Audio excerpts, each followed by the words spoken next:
edge of the 63 acres that we're planning on restoring.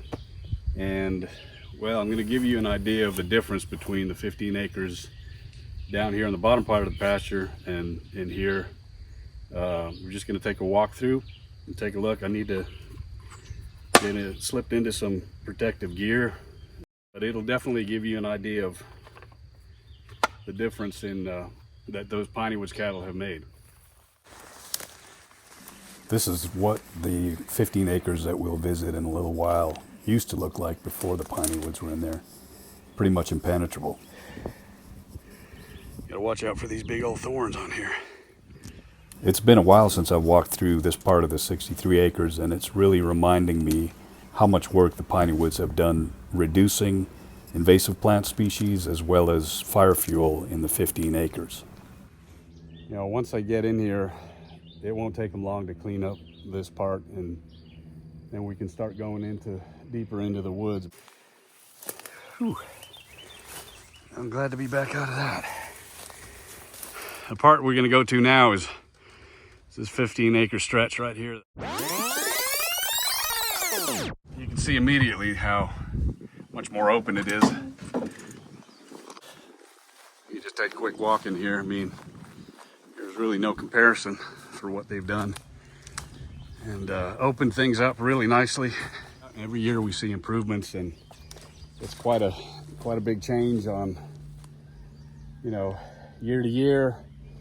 And I wish I could show you some of the new flowers we got. Unfortunately, they're not in season.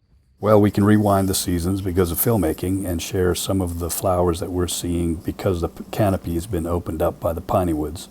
These rare Adamasco lilies, ironweed, and cardinal flowers are just some of the flowers we've seen introduced on the forest floor.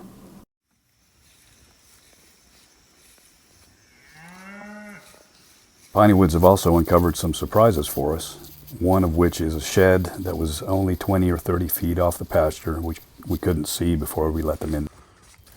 Access to the forest has also allowed us to bring friends in, like our friend Chris, who is a Creek Nation, and he found several indigenous sacred sites, including a place of community celebration, these boulders that you see right here, which has a beautiful hickory tree growing out the middle of it.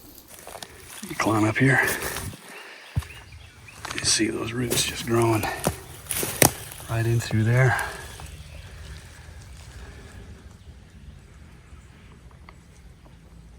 The shed was just not visible at all, and you can see it wasn't far from here to the pasture, and the Piney-woods have now made this shed a shelter for themselves. There's peaches in there with Rocky. Hey girl, I won't come too close. I know you don't want me in there.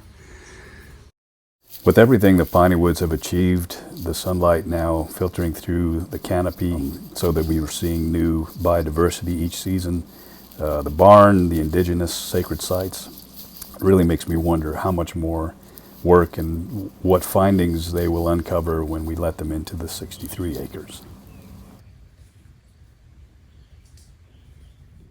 Hopefully the tour helped you get some idea of what we're trying to achieve with our Pineywoods cattle on that additional 63 acres. A lot of work for the cattle to do, but it's a lot better than spraying herbicides. The fact of the matter is we can get cost shares if we spray herbicides, which we are never going to do on this farm. We are committed to our regenerative approach, and the Pineywoods are an instrumental part of that.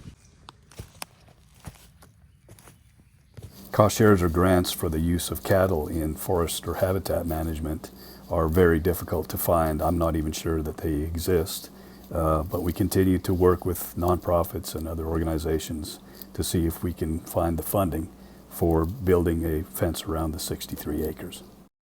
Graze against the machine. Moo.